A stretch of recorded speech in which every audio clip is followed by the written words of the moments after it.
Hey Cass, Mr. Cunningham absent today, so we're gonna do something a little different. I'm gonna be reviewing Joker, a great film. I will be warning you, this movie is rated 14A, so some of the topics I will be talking about are not suited for all audiences necessarily. So just a warning, and also a spoiler warning, because I will be talking about all topics in this movie because I love it. So we can get this review started. First things first, Joker. We got a trailer for it back like 5 months ago. I was interested in this thing.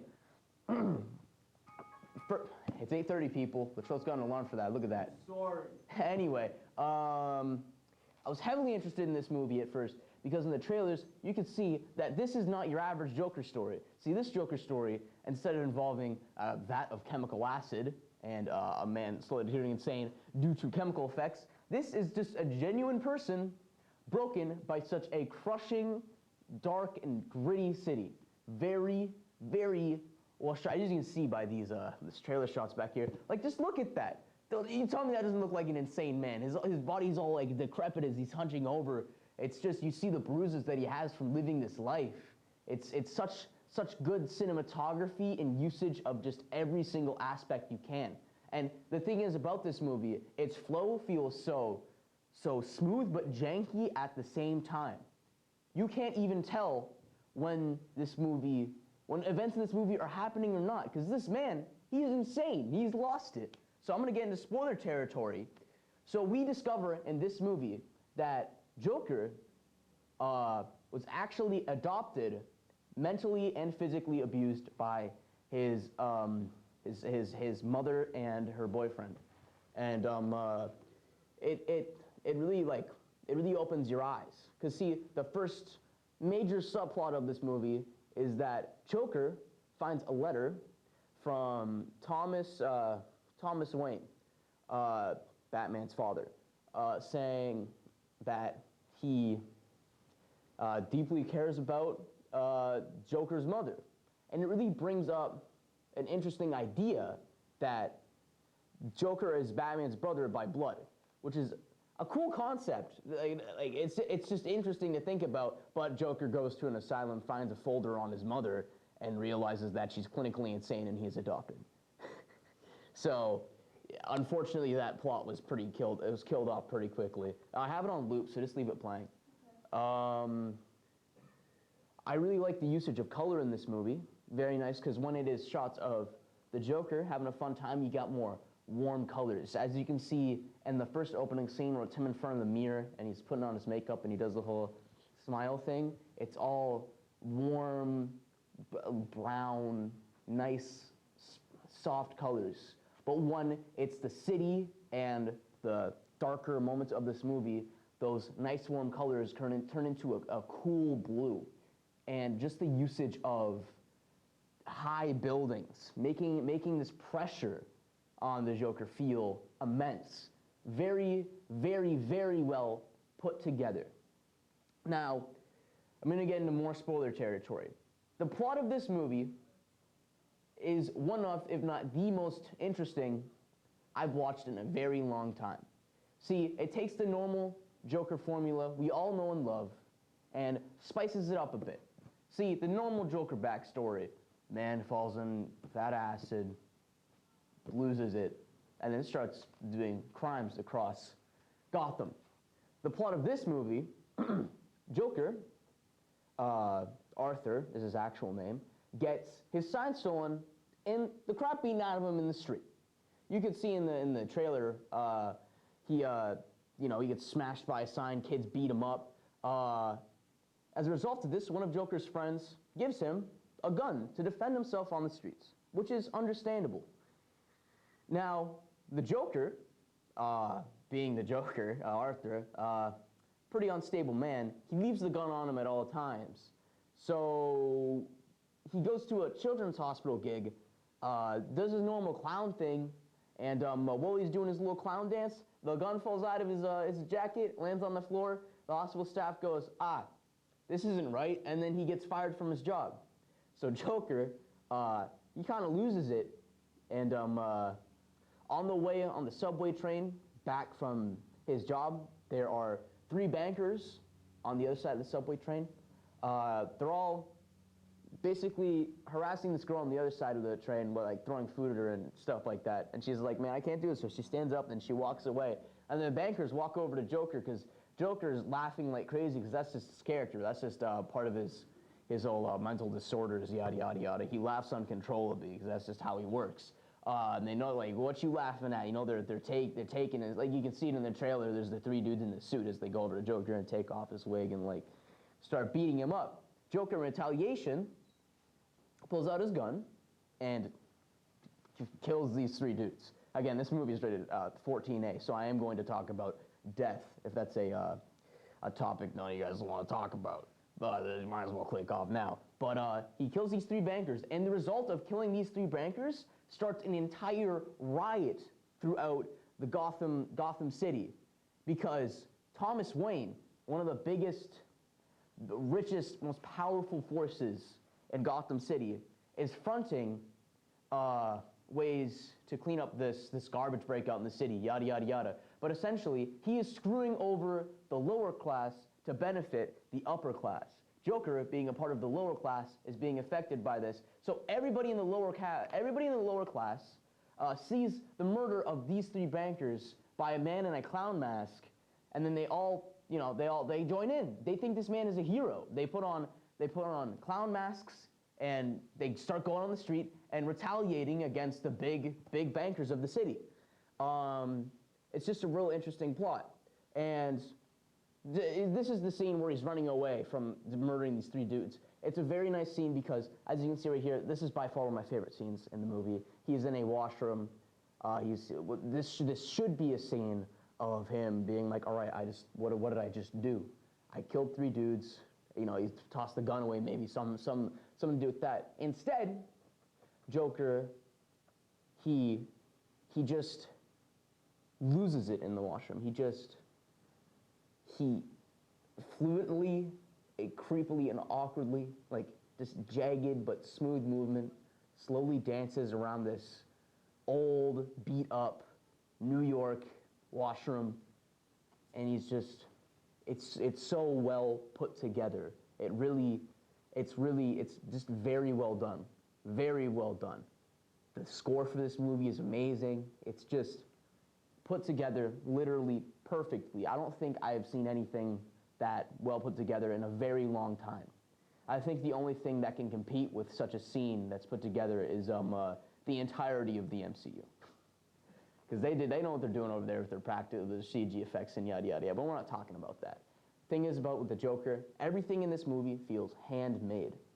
When you look at the old lights in the washroom and like just the whole gray, like dark, gritty aesthetic of it, it's not due to, some of it's due to CGI, I will admit. Some of the buildings in the background that are towering over the Joker, making this city feel so crushing.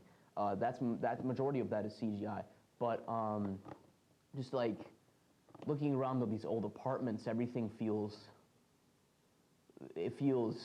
like it's just really, really well put. It gets that aesthetic, that old, almost yellow, like, you know when you walk in your grandma's house and she's got the lamp on and the lamp has a old yellow light and you're like sitting on grandma's old floral print couch with her weird yellow tingy carpet. That feeling you get when you sit in that room is practically what the entire city of Gotham feels like, in the interiors at least. So, with the Joker, just killed 3 dudes, everybody's losing it. He just says screw it, and he just goes to a comedy club, and he goes on stage and he tries to tell a few jokes, but he's just laughing like crazy. He can't tell the jokes, and he just kind of like, I don't know, loses it, I guess. Like, there's the scene right there. That was one of the shots from the comedy club scene. He just kind of like laughs, and then he just goes back home, I guess. He goes back. No, he doesn't go back home. I apologize. My brain's kind of all over the place. I need to put everything together. he goes to the hospital to see his mother, because I forgot to mention, I literally completely skipped a scene, and I gravely apologize. I don't think I skipped a scene. I'm pretty sure Joker comes home, he finds the letter, right? And he's like, what the heck, what is this? Why, mother, and then she just goes, she locks herself in the washroom, and he's just like, he's banging on the door, it's like, yeah, explain this. And she's like, no, I'm not coming up because you're really mad. And then he's just like, I'm not mad. So essentially, she tells him everything, and then he's just like, all right. So what does he do and then come back to the whole hospital scene? What does he go do? And then when he comes back from doing that, his mother gets put on the stretcher. He goes and visits the house, doesn't he? Yeah, okay. So after hearing this news of the whole Thomas Wayne incident, he goes to the Wayne Manor. And we get a nice scene here where Joker essentially walks up to the gates, and Bruce Wayne, Batman, but as a kid, is just standing there, and he's just like doing casual clown stuff, and he just grabs Bruce Wayne's face, and he just does the whole smile thing to him. It's really creepy and eerie and really well shot. But essentially the butler comes over and he's like, what are you doing? What are you doing to this child? And he just goes, oh, I'm here to see Thomas Wayne. And he's just like, no, I'm not letting you. No, I'm not. I'm not letting this happen. And he just goes, I'm the mother of what's Joker's mother's name? Isn't it Penny something? Penny Fleck. I'm the son of Penny Fleck. And he's just like, oh, you mean that clinically insane woman? Get out of here. And then he leaves. But when he comes back from the manor, his mother is out of the hospital on a stretcher. I mean, out of the apartments on a stretcher. And he's just like, this is happening.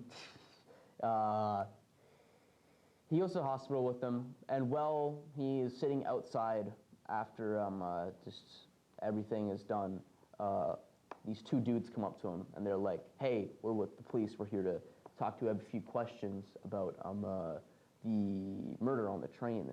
And he's just like, wasn't me. I was at a clown gig. I couldn't have done that. Yeah, because they're like, we heard you had a gun, and it's like, it's a prop. It's a clown. It's part of my bit. And they're like, yeah, I doubt that, but okay. And they're essentially just questioning him. He's just like, man, do I just look like the kind of guy that would do this? And then he turns around and he walks back into the hospital. And when he walks back into the hospital, he goes in, he sits down, and he notices on the TV the footage of him at the comedy club starts playing on one of his favorite late night talk night shows. What's that show's called again? What was that show? What was the guy's name again? Murray Franklin. The Murray Franklin Show. It's a late night talk show of Gotham. And he's just like, look at this bumbling buffoon. He doesn't know a thing about comedy, and so Joker. Yeah, he calls him a joke. He's like, man, this is, Joker's just essentially being obliterated. But by the looks of the scene, Joker doesn't care because, his bit's on TV. He made it. He goes back home, and then the next morning, he gets a call from the show planner of the Murray Show, and she goes, people loved your bit. Would you like to come on? Would you like to come on the show? And he goes, all right, bet.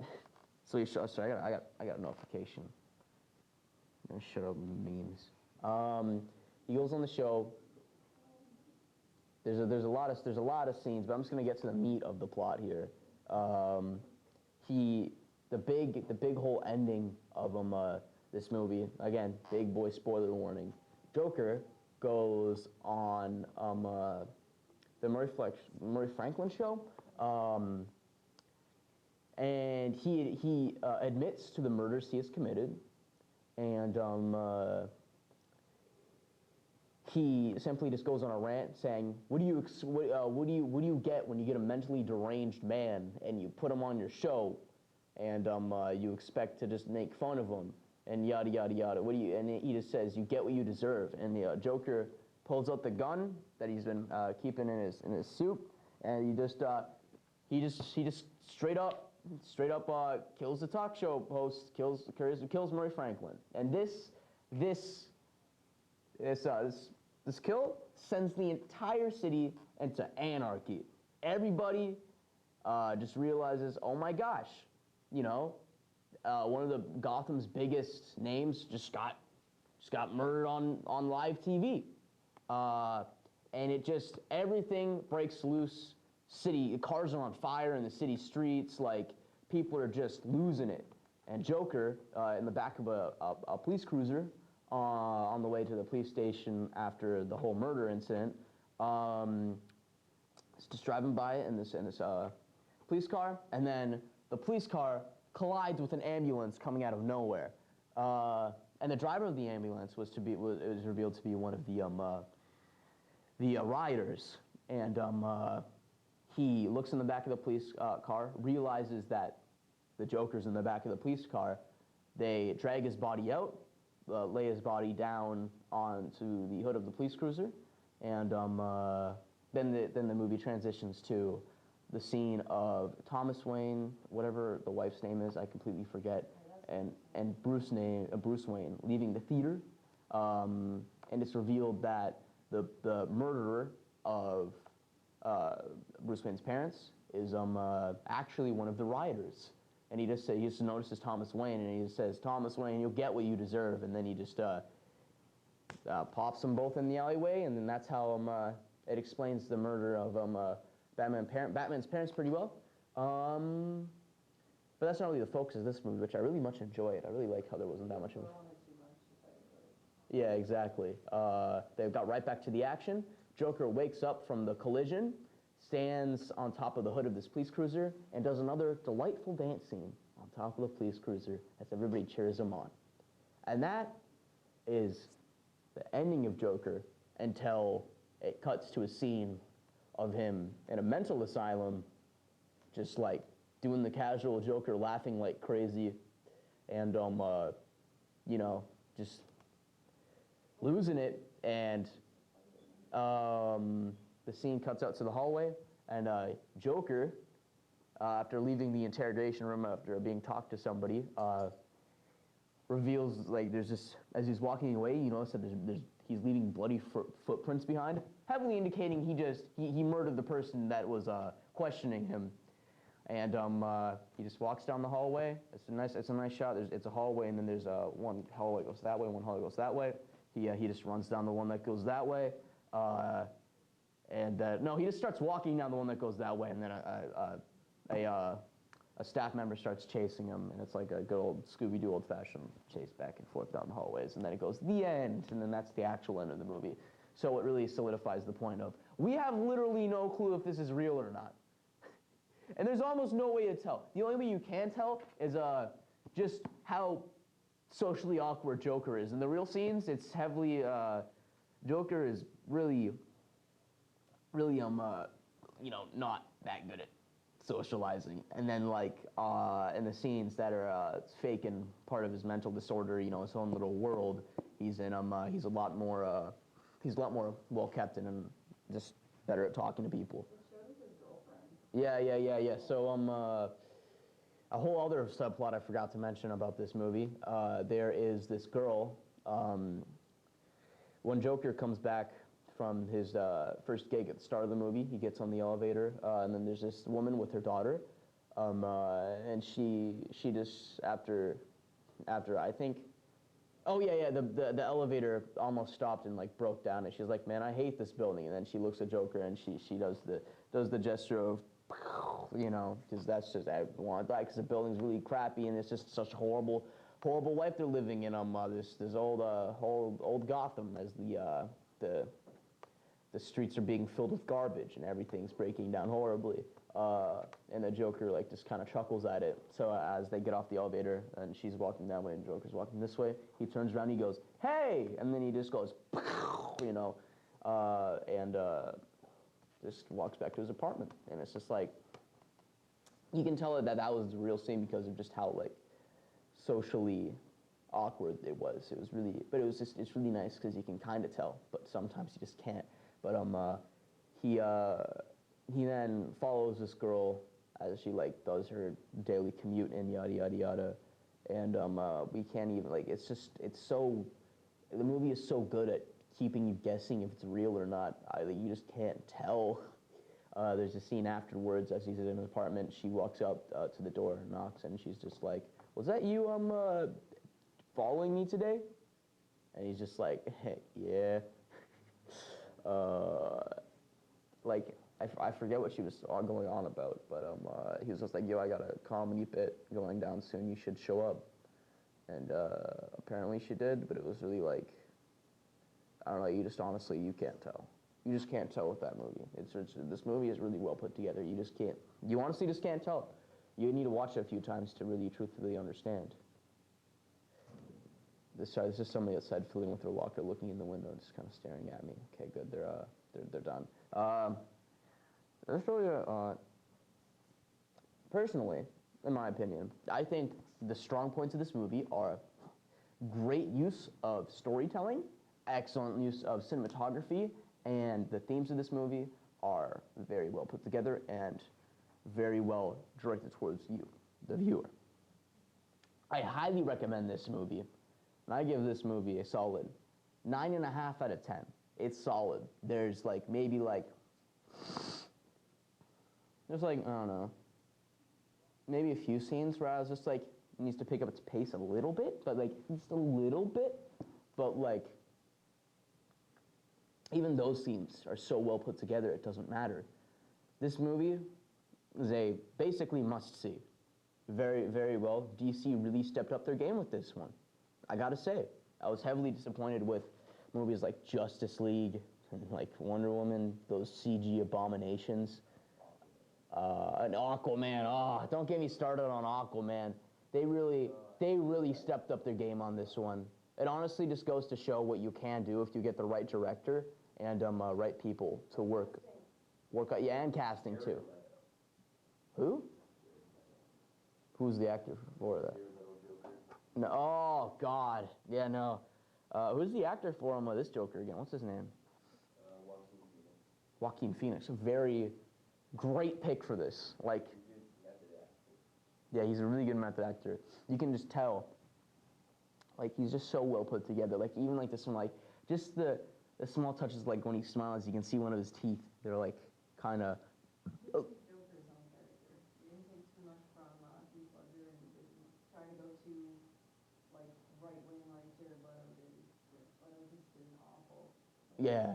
take on it. He, like, Jared Leto did it like, I feel like, Jared Leto did it like, he's just like, oh, man, I'm insane, I'm the Joker, ha ha ha, look at me. Well, this Joker is more of a man who's actually just trying to live his life, but he just can't because he was, you know, physically and mentally abused, and he has like all these. He's just, it's very well put together. You can tell that this man is slowly breaking down until you see him snap as he kills he just straight up shoots Murray Franklin on live television. It's very, very well put together movie.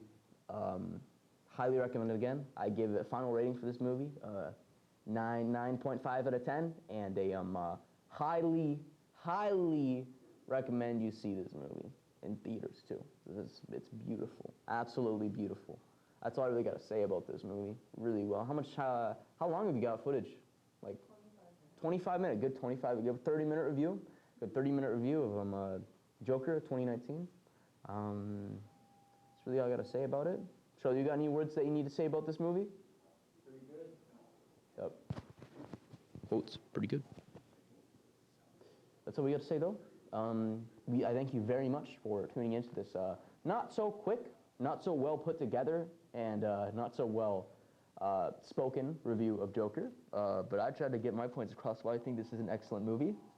The oldest went off for some reason, so we're going to cut this review right about now. Thank you guys so much for watching, and apologies for no announcements today, but that's what we got. Catch you around.